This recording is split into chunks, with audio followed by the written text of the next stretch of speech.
My brother told me he wanted to leave his wife on a Wednesday night in March. He used the words, "not classy enough." And the first thing I felt wasn't anger, it was the cold recognition of a thing I'd been afraid was coming for 2 years. Here's what you need to understand before anything else: the woman he called not classy enough is the only reason I have the life I have. I make $1.4 million a year. I'm a scientist. There are drugs in clinical trials right now, real ones, for childhood leukemia that exist partly because of work I did. And every piece of that traces back to her, to Linda, my sister-in-law. When I was 18 and couldn't afford college, she called me not my brother, not my parents, me, and said, "I want to help you go to school." She'd been married to my brother for 14 days. She had an associate's degree, a bookkeeping job, and a Honda Civic with a cracked dashboard and one missing hubcap. She had no logical reason to take on a teenager's tuition. She did it anyway, 3 jobs, 6 years, and 16 years later, my brother looked at her across the dinner table and decided she embarrassed him. I'm going to tell you what I did about it. Some of it I'm proud of, some of it I'm not. By the end, you'll understand both. But first, you have to understand exactly who Linda is, because the whole thing falls apart if you don't. Linda is not impressive on paper, no advanced degrees, didn't go to the right schools. She mispronounces specifically, it comes out Pacific Alley, and she knows it and doesn't care. She wears her hair in a ponytail most days. At a dinner party full of people performing sophistication at each other. Linda is the one who finds the most uncomfortable person in the room and quietly spends the whole night making them feel less alone. I met her when I was 16. My brother Marcus, 6 years older than me, the golden boy of our dying little town in Ohio, the one who got out, brought her to Thanksgiving. She showed up with a sweet potato casserole and a bottle of wine I later learned was slightly above her budget. She sat at our table and actually listened to people. She asked me follow-up questions about a science project I'd mentioned in passing, and remembered the details, and seemed to genuinely want to know. I remember the specific thing she did that night, because it told me everything about her before I had words for it. My father, a proud, exhausted man who'd lost his job and most of his sense of himself when his back gave out, made some self-deprecating joke about being the broken-down model in the corner. The kind of joke that's really a wound wearing a costume. The whole table did what we always did, laughed a little too loud and moved past it fast, because that was easier than looking at it. Linda didn't move past it. She turned to him and asked him about the routes he used to drive. What towns? What he saw out the windshield at 5 in the morning. Whether he missed it. And my father, who hadn't talked about his old life in years, because everyone treated it like a dead thing, best left buried, talked for 20 minutes. I watched him sit up straighter. I watched a man remember he used to be someone. That's the thing about Linda nobody puts on a resume. She sees the person everyone else has quietly given up on, and she refuses to give up on them. She did it for my father at that table. She did it for me 2 years later. She did it for 100 uncomfortable strangers at 100 dinner parties since.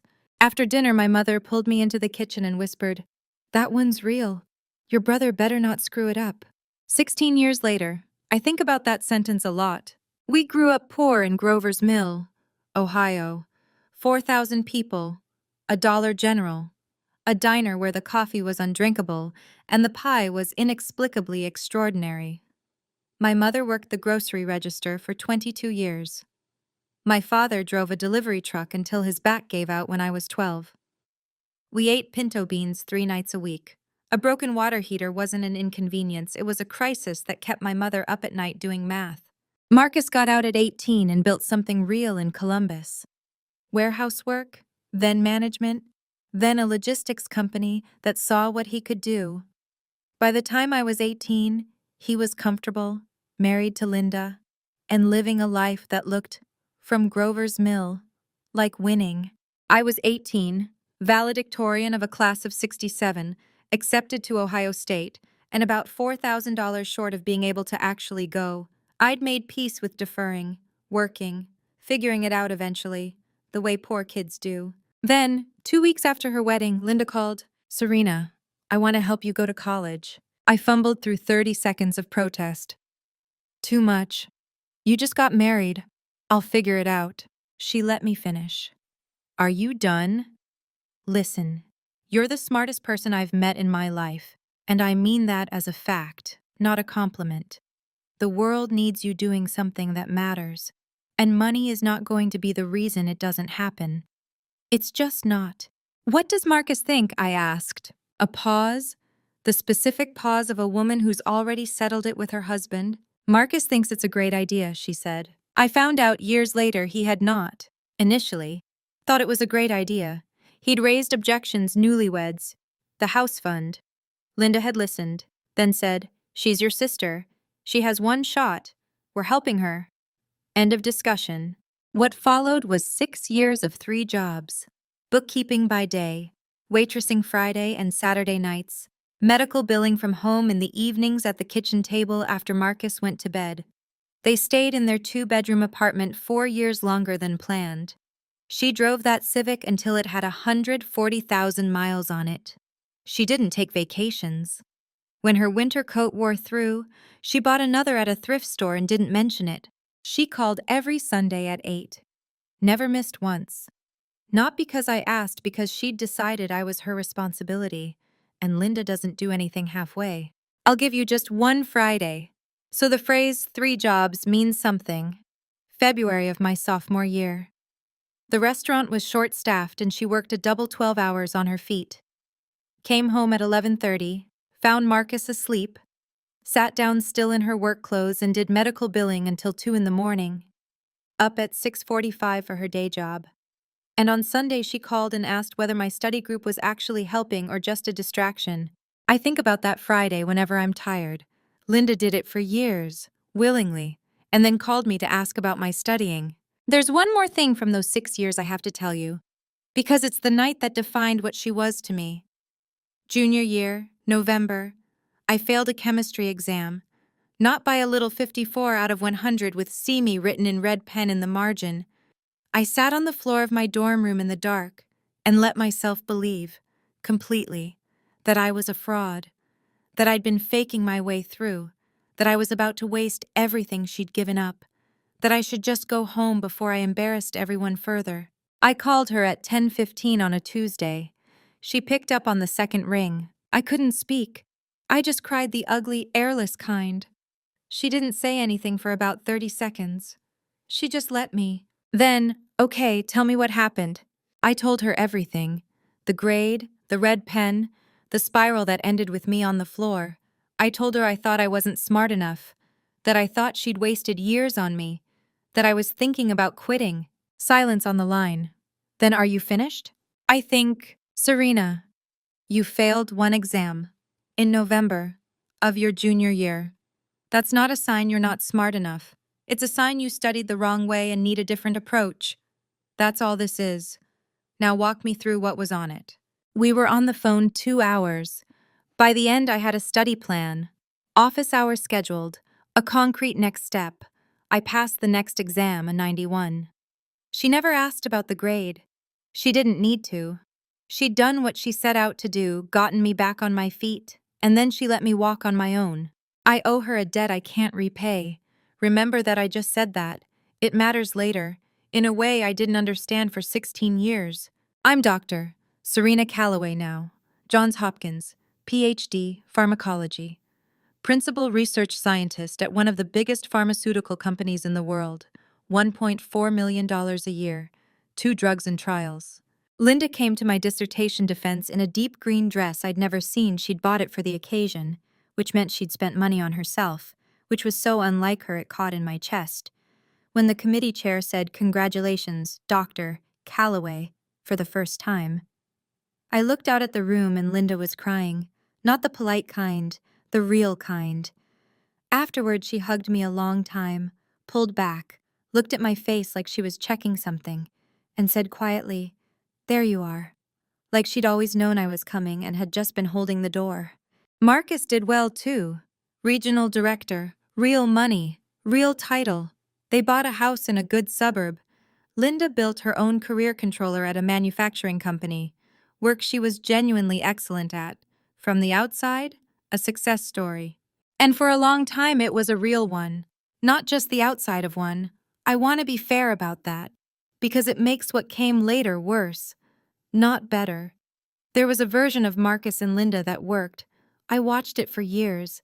He used to brag about her, actually brag, the way you do about someone you're proud of.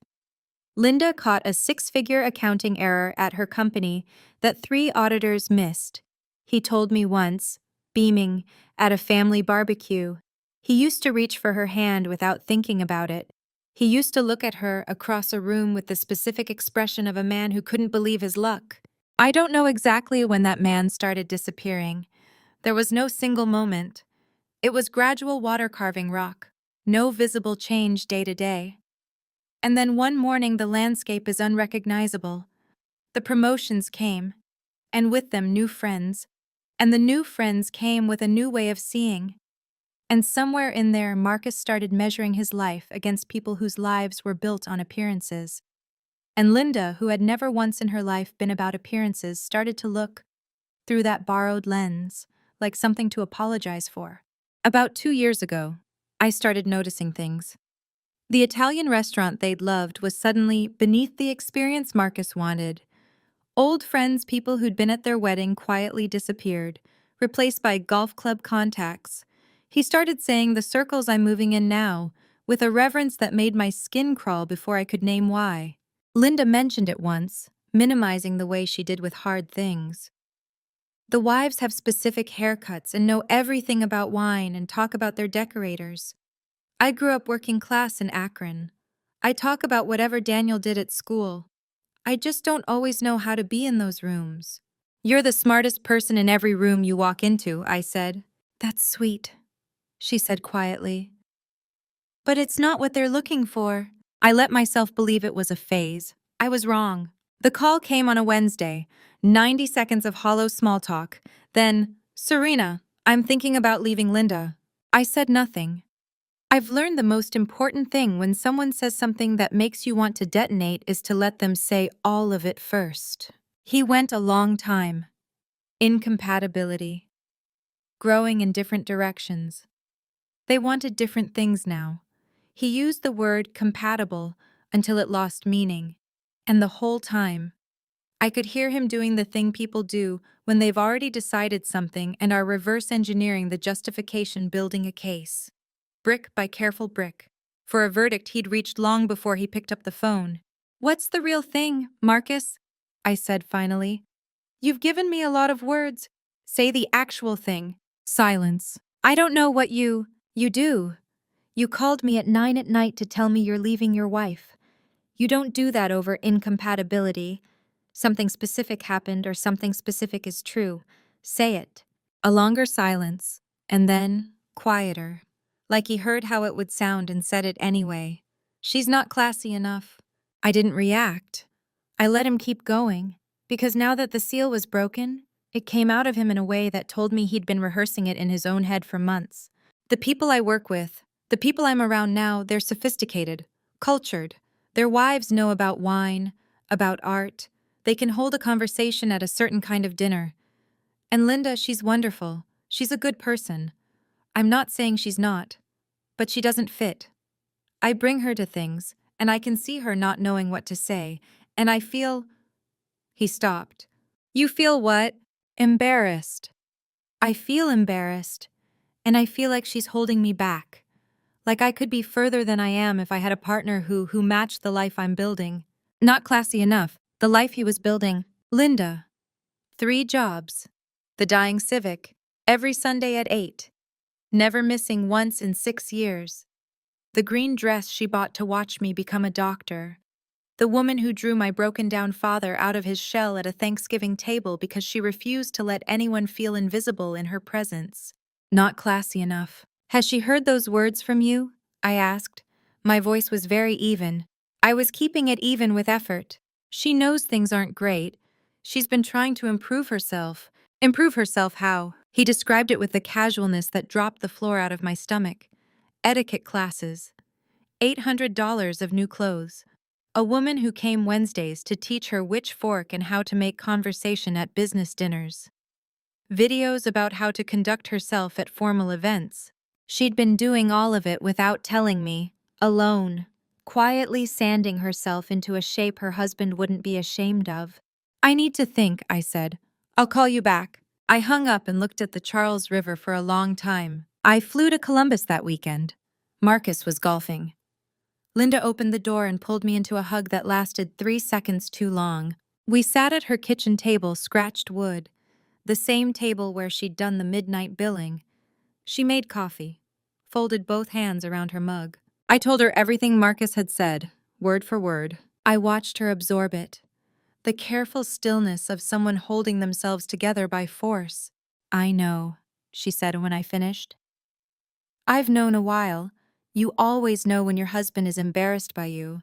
You feel it before you can name it. Linda, I've been trying to fix it. And here's something cracked I'd never heard before: the exhaustion of someone trying very hard at a thing that isn't working.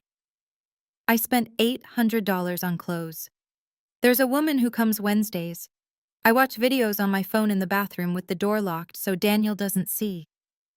A grown woman on the bathroom floor watching tutorials on how to hold a wine glass. I didn't say anything, I let it sit. And the worst part, she said, voice dropping, is sometimes I think he's right. Maybe I've always been too plain, too ordinary. Maybe I'm just not the kind of woman who belongs in those rooms, and he finally figured it out. Maybe I was always the problem. I reached across and put my hand over hers. She broke. The real kind. The kind she only allowed when she'd run completely out of the energy it took to manage how she appeared. Her shoulders folded forward, and she cried like someone who'd been holding it together for months, and finally ran out.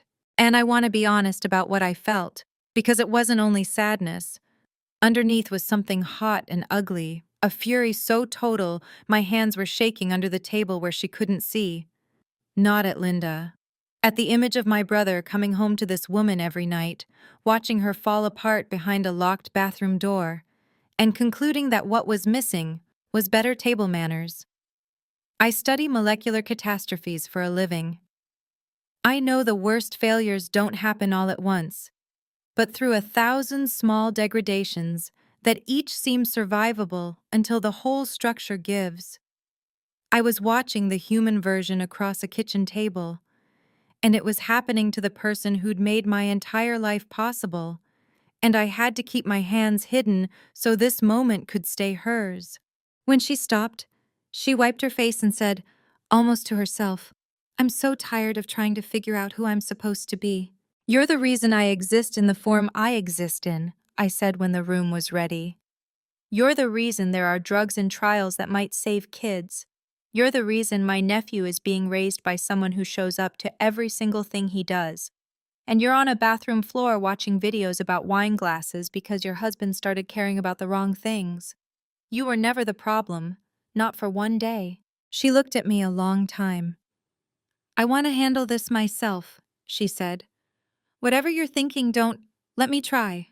Okay, I said. She gave me a look that said she knew I was lying. She was right. 3 weeks later, she called at 2 in the morning, not Sunday, not 8 o'clock. I answered on the first ring. I found something on his phone. She told me how she wasn't snooping, she'd never snooped in 15 years of marriage. His phone had buzzed on the kitchen counter while he was in the shower, and a message had lit up the screen, and she'd seen a single line of it before she understood what she was looking at. And then she'd read the rest, standing at her own kitchen counter at midnight, with the shower running in the next room.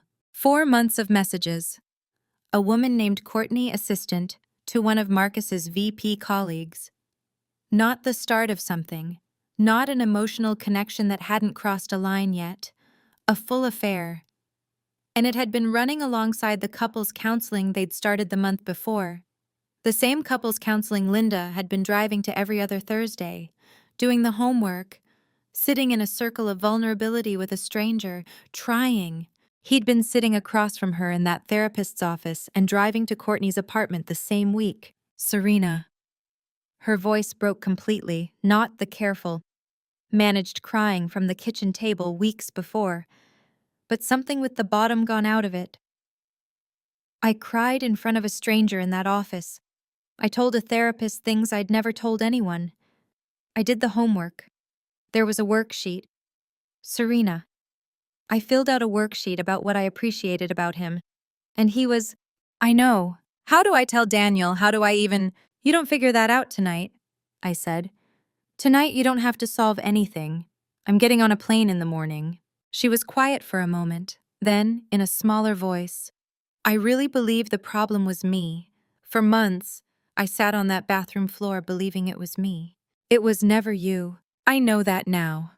I think I knew it the whole time. I just needed someone to keep saying it until I believed it enough to do something about it. I'll keep saying it, I said, as long as it takes. Before I tell you about the plan, I have to tell you about the conversation I had with Marcus, because I need you to see him as more than the man who said those words. The saddest stories aren't about villains. They're about people who had something good in them and let it get buried. I flew out the weekend after the 2 call. I told Marcus I was coming to see family. He assumed I meant all of them. I meant him, specifically and separately. Linda took Daniel to a friend's house. I sat on their couch and waited. He came in from the garage around 4, carrying groceries. He saw me and did a small recalibration, the shift in posture, the recognition that this was not a casual visit. Hey, Linda didn't say you were. Sit down, Marcus. He sat. I told him I knew about Courtney, about the counseling he'd attended while it was happening. He had the grace to look like a man who'd been caught, not one who was going to argue. Serena, 3 jobs, I said. Do you remember I found out recently what one of those Fridays actually looked like? 12 hours on her feet, then 2 more hours of billing before bed, then up at 6:45. She did that for years. For your family, for my future. And while she was sitting in a therapist's office trying to save your marriage, you were driving to another woman's apartment. He put his face in his hands. I know what I did. Do you? Because I genuinely need to understand how. You're the man who drove 4 hours to fix Mom's car the winter Dad's back was bad. You sat with Linda for a week straight when her grandmother died. You cooked. You answered the phone so she wouldn't have to. How did that man do this? He was quiet a long time. When he spoke, his voice was smaller, more honest than I'd heard in years. I don't know. That's the truth. Somewhere in the last few years, I started feeling like I'd finally gotten out of Grover's Mill, out of being poor, out of being the kid whose dad was on disability. And everything that reminded me of the before started feeling like it was pulling me back. He swallowed. And Linda was the before, the old apartment, the cracked dashboard car, the pinto beans. I'd look at her and instead of seeing everything she'd done, I saw everything I was trying to leave. She's the reason you got out at all, I said. I know that now. I knew it then too. I let myself forget it because forgetting felt better. Because if she made me, then I'm still that kid underneath. And I didn't want to be that kid. I sat with that. It was the most honest thing he'd said in years. And it didn't make me forgive him, but it made me understand him, which is a lonelier thing than forgiveness. Get real therapy, I said finally, standing. The kind where you figure out why you'd rather erase the person who saved you than feel like you needed saving. And understand this, I love you. You're my brother. But Linda is my family in ways that go past blood. And I'm in her corner through all of this. That's not negotiable. I picked up my bag. You had the best person I've ever known, I said at the door. And you decided she embarrassed you. Sit with that until it changes you. Because if it doesn't, nothing will. I left. He called 3 weeks later to say he'd found a therapist. I said good. But I want you to hold on to what he told me on that couch about Linda being the before, because it's the key to everything. He didn't leave her because she was beneath him. He left her because she was proof he'd ever been beneath anyone. And he couldn't stand the reflection. Before I tell you what I did next, I have to tell you about a letter. Because without it, you won't understand why I almost became someone I didn't want to be. When I was 23, the worst stretch of my PhD, The year in experiment collapsed for the fourth time, and I was sleeping 3 hours a night and genuinely believed I was about to flush 6 years of Linda's sacrifice down the drain. She sent me a letter. Handwritten. 4 pages. I still have it framed in my office in Boston. People assume it's an award. I won't share all of it, but one part I think about constantly. She wrote, "You keep talking about everything I gave up for you, like it's a weight you have to carry. Stop. I didn't give anything up. I made a trade. I traded some years of comfort for the chance to watch you become who you are. That's the best investment I'll ever make, and the return is just getting to know you. You don't owe me anything. The only thing I want back is for you to be who you are without apologizing for it. That's the whole deal. That's all I ever wanted." I read that at 23 and cried and finished the degree. And here's the thing I didn't understand until all of this. I never actually believed her. The words got me through the night. But underneath, I never stopped feeling like I owed her. For 16 years, I carried that debt, the need to repay something she'd explicitly told me wasn't a debt. Hold on to that. Because when Marcus handed me a target, when he did something genuinely unforgivable to her, 16 years of unrepaid debt found somewhere to go. And it almost turned me into someone Linda would not have recognized. I flew out the morning after the call. Linda met me at the door, looking like someone who'd cried until she couldn't and then made a decision. "Divorce," she said before I'd set my bag down. "I'm done." "Okay, what do you need?" I want to pause on those 4 words, because they turned out to be the most important thing I said in this entire story. Not the speech, not the phone call to David, those 4 words. Because what Linda needed and what I wanted to give her turned out to be 2 different things. And the gap between them is where I almost lost myself. She needed a sister. I wanted to be an avenger. It took her catching me gently, with a single question to close that gap. But that came later. In that first moment at the door, I didn't know any of it yet. I just knew that the woman who'd built my entire life had asked me what she needed, after a lifetime of never asking anyone for anything. And I was going to move heaven and earth to provide it.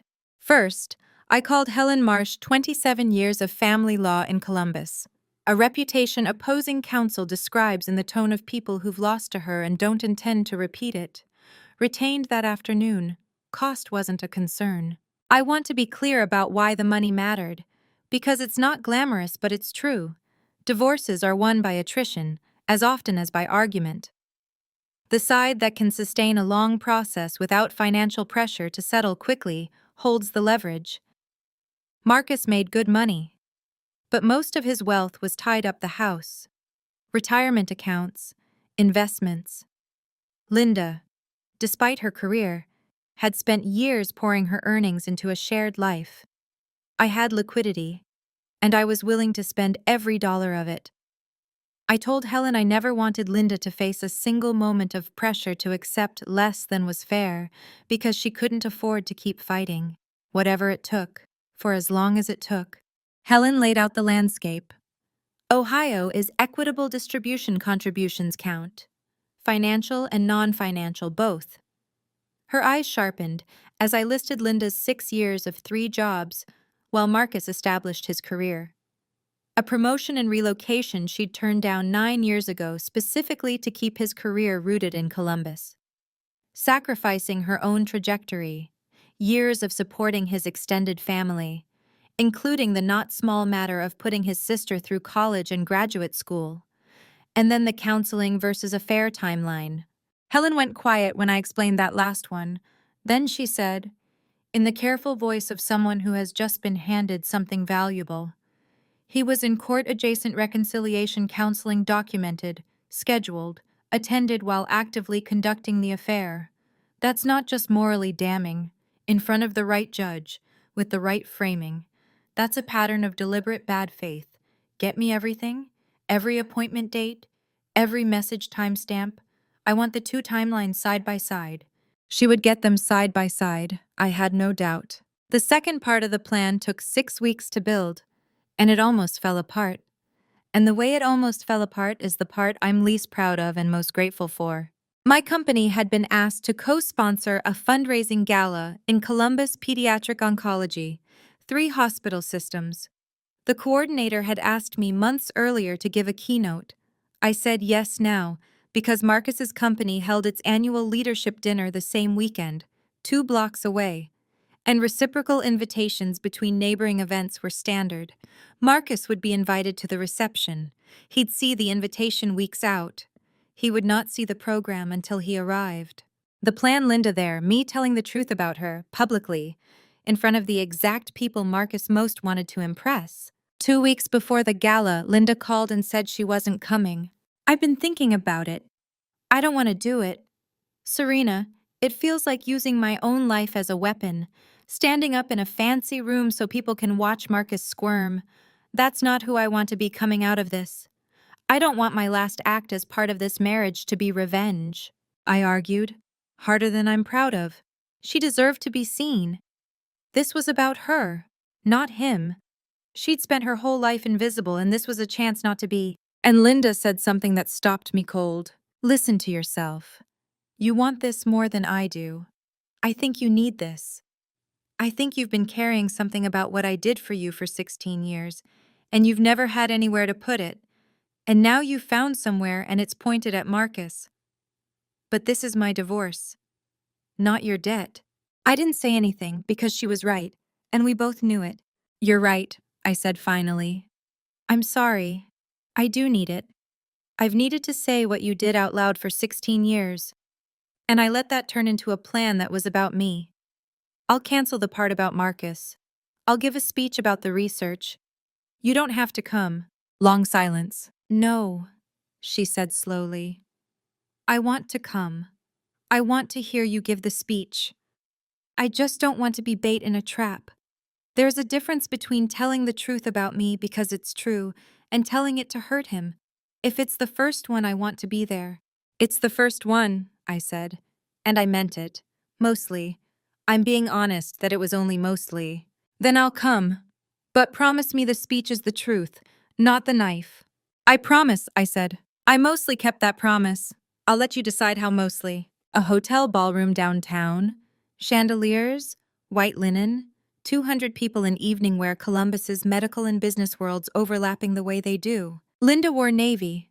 She'd bought it herself. No input from me. And when I saw it, I understood instantly exactly right. Not trying. Just her. We got there at 7.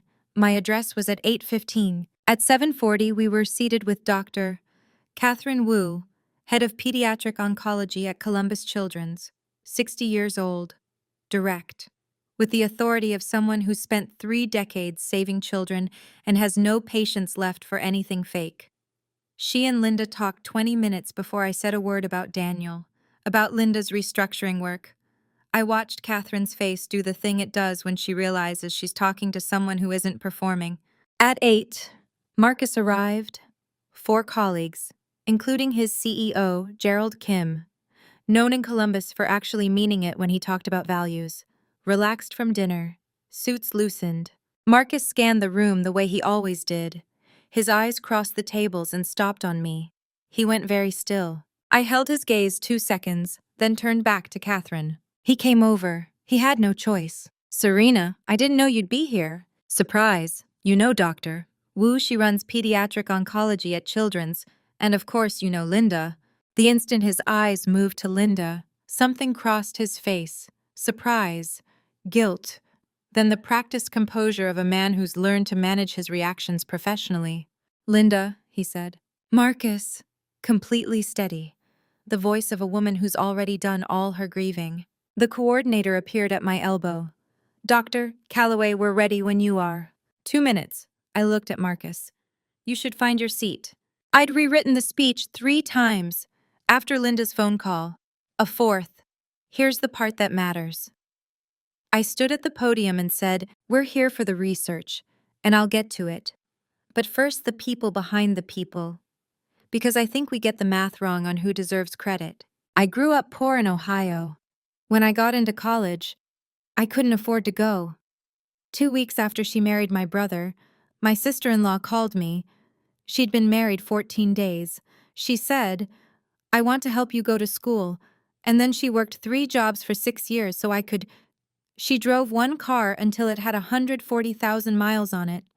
She called me every Sunday at 8 o'clock and never once missed, because she believed staying close to someone while they're becoming something is part of the work. I'm Dr. Serena Calloway because of her.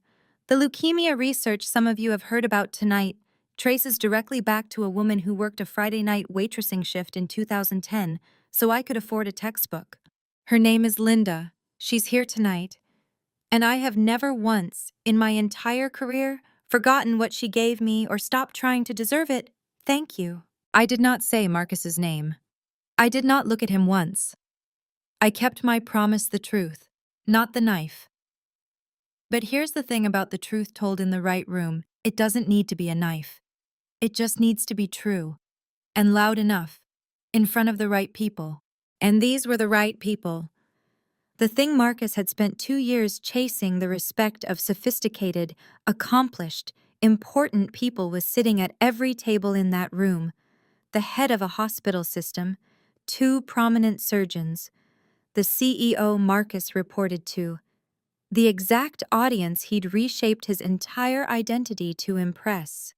And every single one of them was now learning that the wife he'd called not classy enough, the wife he was quietly divorcing because she embarrassed him in rooms exactly like this one, was the reason a leukemia researcher existed.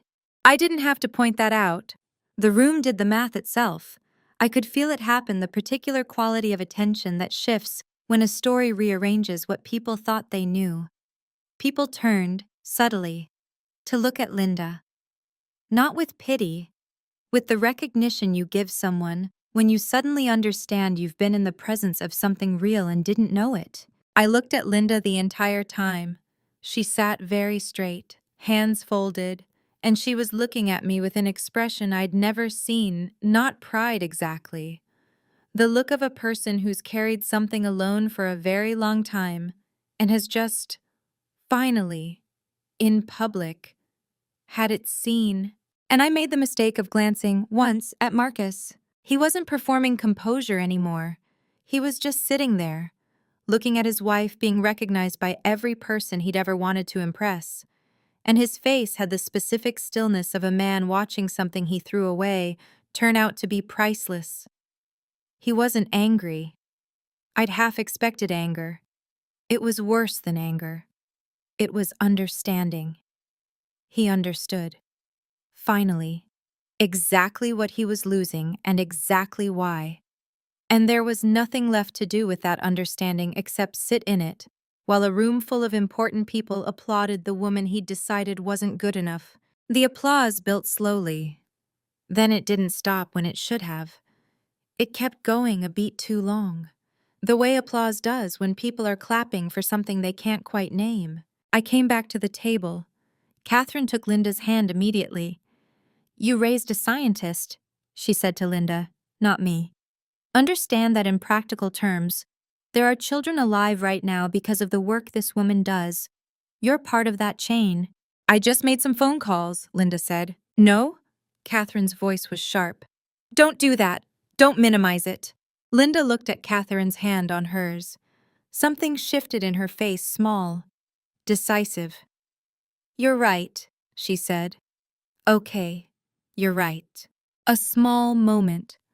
But I watched my sister-in-law stop apologizing for her own worth in real time. And I'll remember it for the rest of my life. Across the room, Gerald Kim leaned over and said something quietly to Marcus. Marcus's face was pointed at the table. 20 minutes later, Gerald found me at the bar. "Remarkable speech. I had no idea about your sister-in-law."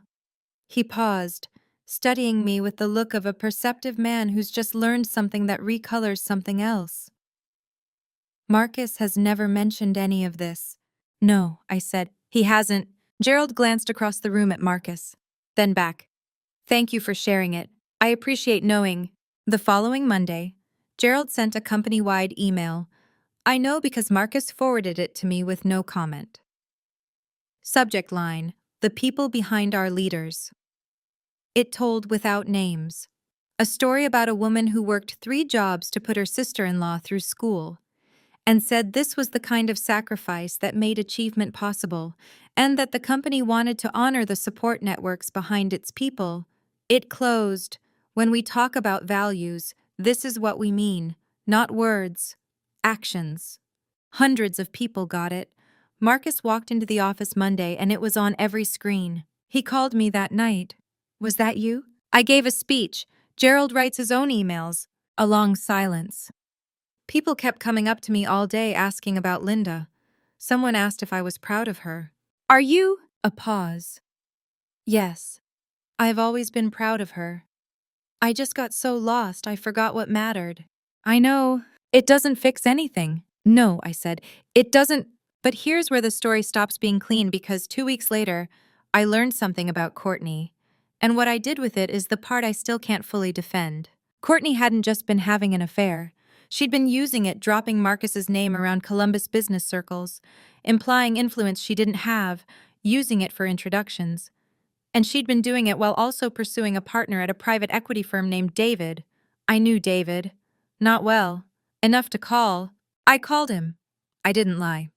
I told him Courtney had been in a months-long affair with a married man, had been using that man's name and connections without his knowledge, and that he should verify it himself before things went further. I gave him names. I told him to confirm independently. He confirmed it. Told Richard, Marcus's VP colleague. Richard found Courtney had been representing the firm's relationships in ways that violated conduct policy. She was let go. David ended things. When Linda found out what I'd done, she was quiet on the phone. Then, did you do that for me, or because you wanted to win? I didn't have a clean answer. Both, I said. I think both. Courtney's a person, Serena, a bad one. Maybe, but a person. And you ended her job. I told the truth about what she did. Maybe. I just don't want us to become the people who do the hurting and then say they just told the truth. A pause. I'm not mad. I just want you to sit with whether you do it again. I have sat with it. I'm still not sure. I think Courtney earned her consequences. I also think I went looking for them, and that's a different thing than them arriving on their own. And Linda was right to make me see the difference. Here's the distinction that keeps me up. If I'd learned what Courtney did and simply let it reach the people it would naturally reach, that would be one thing. The world has a way of surfacing that kind of behavior. But I didn't wait for the world. I picked up a phone. I made the call. I chose to be the mechanism. And the comfortable story I told myself afterward, I just told the truth, is precisely the story people tell when they want the satisfaction of doing harm while keeping their hands clean of having chosen it. Linda caught that in me in about 4 seconds with a single question. Because she has a kind of moral clarity I'm still trying to grow into. She wasn't accusing me. She was doing for me what she's always done, refusing to let me become smaller than I'm capable of being. This is the part where I have to admit something about myself. The clear-eyed, avenging sister from the first half of this story, the one who orchestrates the perfect downfall, isn't entirely real, and I don't want to be believed as her. Linda named it before the gala I'd been carrying 16 years of unrepayable debt, and I let it warp into a plan that was half about my own need to finally do something big enough to match what she'd done.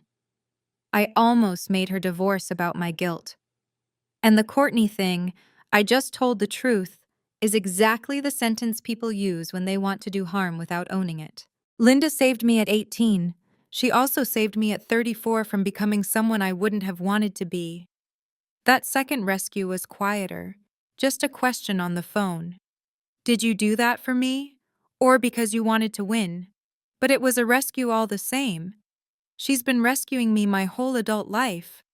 I mostly didn't notice until later. The divorce finalized on a gray November morning. Linda kept the house. Her share reflected what she'd actually contributed. Marcus didn't fight dirty, I think some part of him. The part that sat in an empty office reading Gerald's email.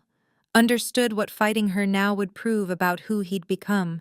She walked out of this courthouse, breathed in the cold, and said, "I want breakfast, real pancakes."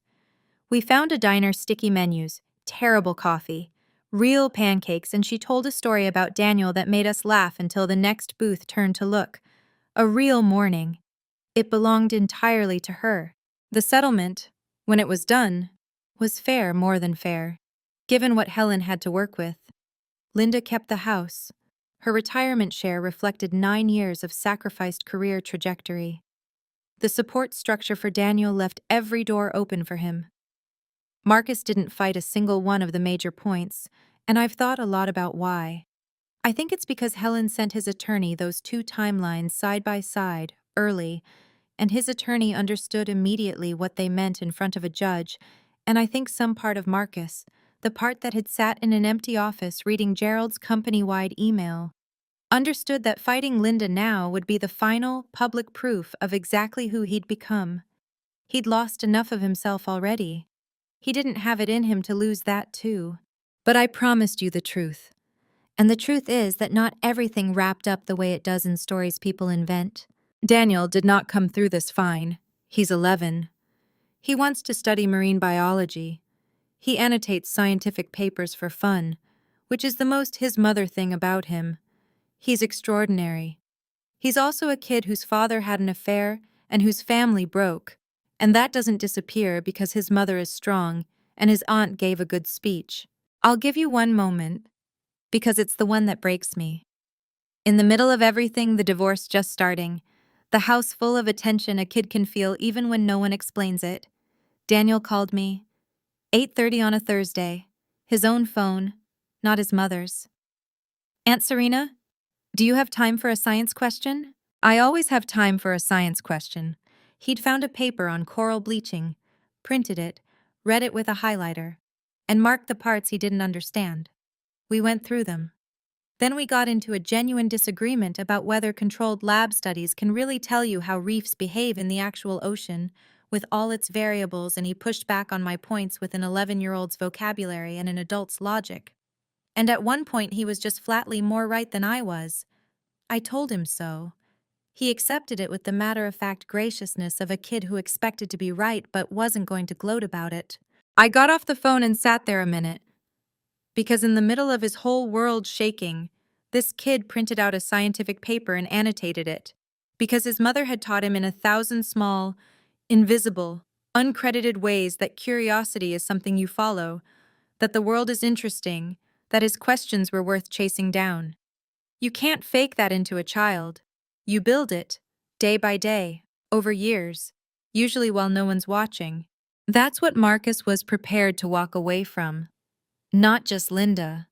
The entire quiet architecture of a home she'd built, that was raising a boy who annotates coral papers while his world comes apart. For 3 months after the split, he barely spoke. He's better now. But better is not fine. Last month he asked Linda, out of nowhere at dinner, whether the divorce was because he'd done something. She said it took everything she had not to fall apart while she told him no, and she's not sure he fully believed her. A standing ovation in a ballroom doesn't reach an 11-year-old at his kitchen table, wondering if he's the reason. And here's something that surprised me: Daniel is angry at his mother sometimes. Not at Marcus. Marcus is the every other weekend parent now, the fun one. Linda is the everyday one, the safe one you can be angry at because you know she won't leave. So his grief about his father lands on her instead. She takes it. He needs somewhere to put it, she told me, and I'd rather it be me than him carrying it alone. That's the job. That's the job. That's Linda still doing the invisible, essential, thankless work 6 months after a ballroom full of people applauded her.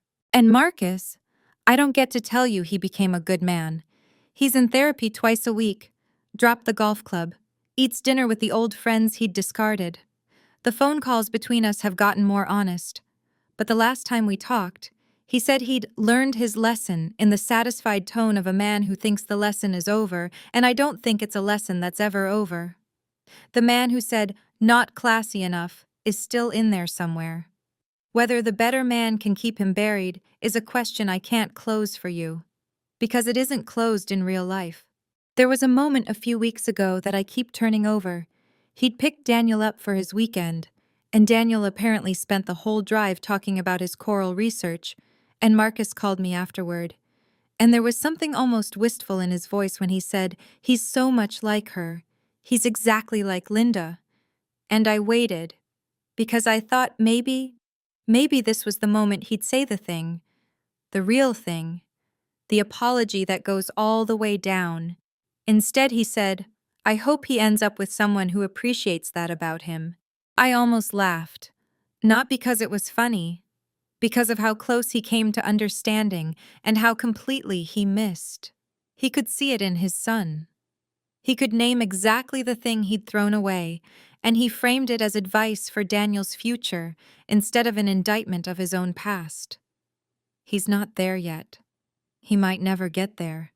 That's the honest answer. And I've stopped pretending I can make it tidier. I chose Linda. I'll always choose Linda.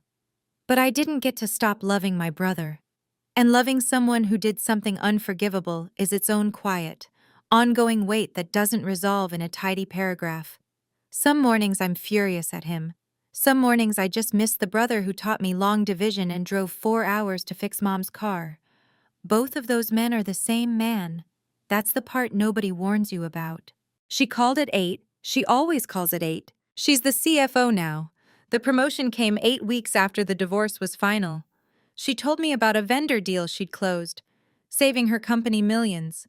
Describing it the way she used to describe my grant applications, methodical, clear-eyed, working backward through the logic. She's always thought this way.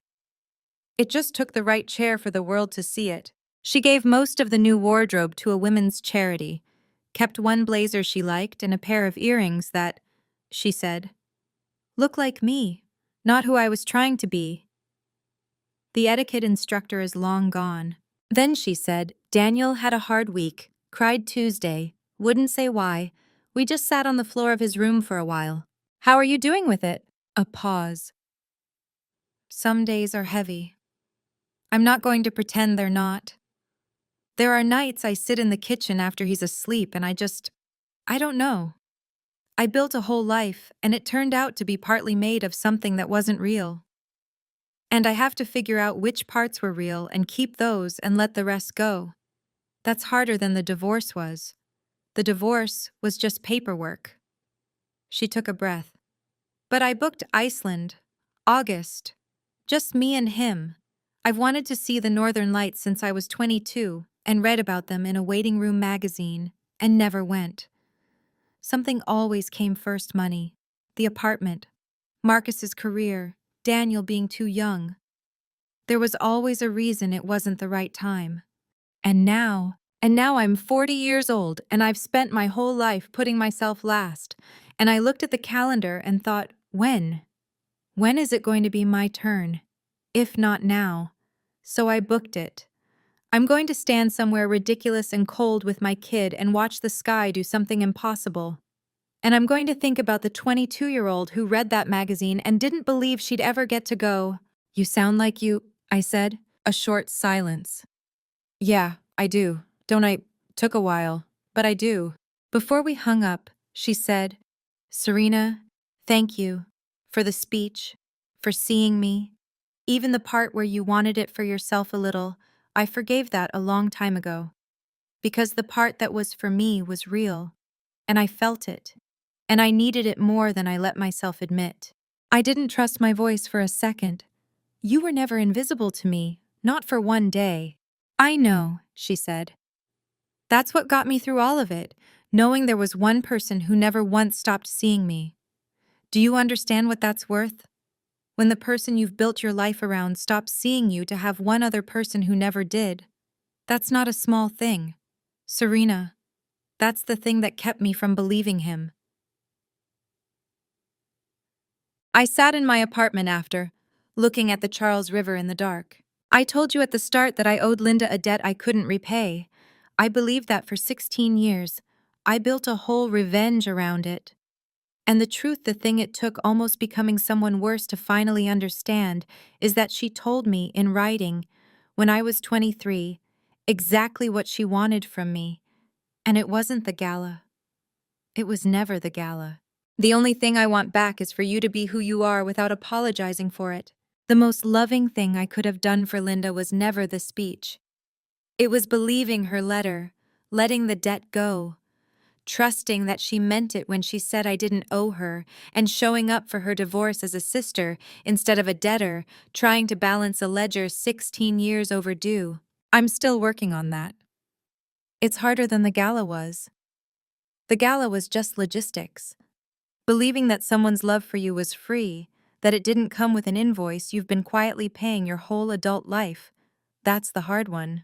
Linda figured out how to love people without keeping score when she was 22 years old. I'm 34 and still learning it from her. She doesn't even know she's teaching me. She never does. That's the most Linda thing about her. So no, nothing wrapped up neatly. Daniel still has hard nights. Marcus might never finish becoming the man he should be.